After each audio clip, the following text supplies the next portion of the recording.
À la suite des violences meurtrières perpétrées du 26 au 28 juin 2025 dans plusieurs quartiers de Lomé, le Front Touche pas à ma Constitution (PAMC) dresse un bilan accablant de la répression orchestrée par le régime de Fornia Simbé. Entre morts, disparus, arrestations arbitraires et coupures médiatiques, l'opposition dénonce une dérive autoritaire sans précédent et appelle à un boycott total des élections. Dans ce contexte de deuil national et de colère populaire, l'heure est au choix historique, résister ou se résigner. Lisez plutôt. Touche pas à ma Constitution. Frères et sœurs togolais, compatriotes de tous horizons. Aujourd'hui est un jour de deuil. Un deuil qui frappe le peuple togolais par la volonté de pouvoir de Fornia Simbé. Les événements tragiques des 26, 27 et 28 juin 2025 ont marqué de sueur, de sang et de larmes notre lutte pour la liberté et pour la démocratie. Aujourd'hui, le Front Touche pas à ma Constitution sort de ces 3 jours meurtriers, avec la responsabilité sacrée de dresser le bilan de cette répression féroce et de rendre un hommage vibrant qui est dû à nos martyrs et à notre peuple héroïque. Bilan tragique de 3 jours de répression aveugle. Du 26 au 28 juin 2025, le régime de Fornia Simbé a transformé les rues de Lomé en champs de bataille. Dans les quartiers de Bay, Tokoine, Agoé, Adakpame et Adidogomé, nos concitoyens désarmés ont subi l'arsenal répressif d'un pouvoir aux abois. Les forces de l'ordre ont fait preuve d'un manque de professionnalisme flagrant, violant allègrement les normes relatives aux droits de l'homme garanties par les conventions relatives aux droits humains et aux libertés publiques, ratifiées par le Togo. Le bilan est accablant. 7 morts, dont des corps retrouvés dans les lagunes et un lac de Lomé. Des centaines de blessés dont plusieurs graves. Environ 100 arrestations arbitraires, dont certains ont été libérés, et des disparus. Des perquisitions et enlèvements menés par des milices en civil dans les domiciles. Le drame épouvantable que vivent les Togolais est particulièrement incarné par l'assassinat gratuit du jeune homme Hubert Calvini Denedi, âgé de 25 ans, père d'un garçon de 3 ans et dont l'épouse est enceinte. Selon les riverains, alors qu'Hubert nageait tranquillement dans la lagune, ce qui est dans ses habitudes, une patrouille poursuivant d'autres jeunes arrive sur la berge et lui intime l'ordre de sortir de l'eau. Dans l'hésitation du nageur face à des gens en armes, la patrouille tire sans sommation et abat Hubert de 3 balles. Et c'est pour cacher ces crimes atroces prémédités, que le pouvoir togolais a suspendu préventivement les médias internationaux comme RFI et France 24, et perturbe considérablement le service Internet. Comment ne pas déplorer tant de victimes quand Fornia Simbé déploie à nouveau ses milices dans les rues de Lomé pour semer la désolation au sein de la jeunesse. Déjà le 18 octobre 2017, pour briser la contestation contre son pouvoir, il a expérimenté la pratique des milices, puis il a justifié tranquillement dans les médias, en qualifiant les milices opérant aux côtés des forces de l'ordre de groupes d'autodéfense. Fornia Simbé est un danger pour les Togolais. Ce bilan dramatique est aussi la conséquence directe d'un manque de professionnalisme scandaleux dans le maintien de l'ordre. Le ministre de la Sécurité endosse personnellement la responsabilité d'avoir utilisé des voltigeurs à moto pour réprimer des manifestants pacifiques, jusque dans les refuges. Une pratique strictement prohibée par les normes internationales. Le ministre de la Sécurité doit rendre des comptes. Hommage au peuple togolais et à sa jeunesse indomptable. Face à cette violence d'État, face aux tirs tendus, aux gaz lacrymogènes et aux matraques, face aux patrouilles armées et aux arrestations nocturnes, le peuple togolais a montré une dignité qui force l'admiration du monde entier. Nos jeunes ont écrit une page d'héroïsme. Malgré la faim, malgré le chômage, malgré la peur, ils ont dressé des barricades, non pas de haine, mais d'espoir pour barrer la route à la misère. Ils ont scandé non pas des slogans de division, mais des appels à la liberté, pour la cohésion nationale. Ils ont subi les forces de l'oppression avec pour seuls outils leur courage et leur soif de justice. Nos mères, nos pères, nos aînés ont accompagné cette jeunesse dans sa quête légitime. Les évêques, les universitaires, les professionnels de la santé, les syndicalistes, la société civile, tous ont dit non au coup d'État constitutionnel d'avril 2024. Cette résistance citoyenne, incarnée par nos blogueurs courageux, nos journalistes indépendants, nos artistes engagés et tous ces créateurs de contenu qui bravent la censure pour dire la vérité, dans la diaspora et par milliers sur le territoire national, prouve que l'âme togolaise reste forte et insoumise après 58 ans d'un règne dynastique sans pitié.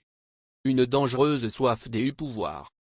Pendant qu'il abreuve abondamment la terre de nos aïeuls du sang de nos compatriotes assassinés lâchement par des militaires et des hordes de milices assoiffées de violence, le pouvoir de Fornia Singbe nous demande, très cyniquement, de marcher dans le sang des nôtres pour aller voter. Sa seule préoccupation étant de consolider son pouvoir par des élections frauduleuses. Nous disons non. Le Front touche pas à ma constitution appelle le peuple togolais à rejeter catégoriquement ces élections du sang, à se désolidariser de la prétendue campagne électorale et à ne pas se déplacer le jour du vote. Ce refus est le plus sacré des droits et le plus impératif des devoirs citoyens. Nous devons bouder les urnes mieux qu'en 2024, pour signifier à Fornia Singbe que nous ne voulons ni de ces élections ni de lui à la tête de l'État. Une responsabilité s'impose dans l'opposition. Fornia Singbe veut asseoir sa 5e république par la force. Pour cela, il organise des élections frauduleuses comme d'habitude, et pendant ce temps, le sang chaud de nos compatriotes sauvagement assassinés coule encore sur la terre poussiéreuse. Le Front touche pas à ma constitution appelle solennellement les partis d'opposition engagés dans ces élections de sang, à se retirer sans délai de ce processus qui tue nos jeunes et endeuille nos familles. Ces élections sont les plus ignominieuses de ces dernières décennies. Se retirer de ce processus est une des meilleures façons de rendre hommage à nos martyrs. En se retirant, ces partis évitent 1. De légitimer l'illégitimité. Participer à un processus né d'un coup d'État constitutionnel, c'est avaliser la transformation du Togo en monarchie dynastique déguisée. 2. De bafouer le sacrifice de nos martyrs. Chaque bulletin déposé dans l'urne de ce simulacre électoral est une humiliation à la mémoire de ceux qui sont morts pour la vraie démocratie. 3. De tromper le peuple, en donnant l'illusion d'un choix démocratique, là où n'existe que mascarade et duperie. 4.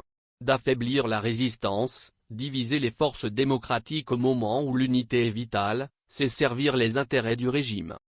Nous avons unanimement condamné les violences et le coup d'État constitutionnel, ensemble condamnons ces élections qui en sont l'émanation. Après cela, aucun d'entre nous ne peut raisonnablement participer aux élections en cours. L'heure des choix historiques. Compatriotes, l'heure n'est plus aux demi-mesures ni aux compromis qui flirtent avec la compromission. La Constitution du 6 mai 2024 a officialisé ce que nous dénonçons justement comme la monarchisation du pouvoir. Cette Constitution scélérate a supprimé l'élection présidentielle au suffrage universel direct et créé le poste de président du Conseil des ministres, fonction taillée sur mesure pour perpétuer le règne de Fornia Singbe sans limite de mandat. Il n'y a plus de voie légale dans un système qui a lui-même détruit la légalité. Ceux qui persistent à faire croire qu'on peut réformer un système dictatorial en participant à ces simulacres se trompent dangereusement. L'histoire nous enseigne qu'aucune dictature n'a jamais été renversée par la voie électorale qu'elle contrôle entièrement. Notre engagement solennel. Le Front touche pas à ma constitution prend aujourd'hui l'engagement solennel devant le peuple togolais et devant l'histoire. Nous sommes engagés à mettre un terme à la dictature. Nous ne participerons à aucun simulacre électoral organisé sous la monarchie de la Constitution illégitime du 6 mai 2024. Nous continuerons notre résistance jusqu'au retour à l'ordre constitutionnel consensuel. Nous exigeons la libération immédiate de tous les détenus politiques. Nous réclamons une enquête internationale sur les crimes commis durant ces 3 jours de répression. Nous demandons une enquête internationale sur l'utilisation des milices protégées par la force publique. Appel à la communauté internationale. La CEDEAO, l'Union africaine, l'Union européenne, les Nations unies ne peuvent plus fermer les yeux sur la dérive autoritaire du régime togolais. Le Togo est devenu un laboratoire de la dictature constitutionnelle qui menace de gangrener toute la sous-région ouest africaine. Nous appelons la communauté internationale à suspendre toute coopération militaire avec ce régime illégitime et violent. Imposer des sanctions ciblées contre les responsables de la répression. Soutenir les forces démocratiques togolaises dans leur quête légitime. L'aube après la nuit. Frères et sœurs togolais, la nuit est certes sombre, mais l'aube pointe à l'horizon. Les tyrans passent, les peuples demeurent. Nos martyrs ne sont pas morts en vain si nous savons être à la hauteur de leur sacrifice. L'avenir du Togo se joue aujourd'hui.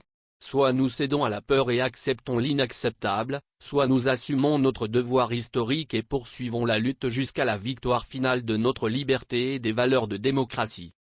Le peuple togolais mérite mieux que 58 ans de dynastie.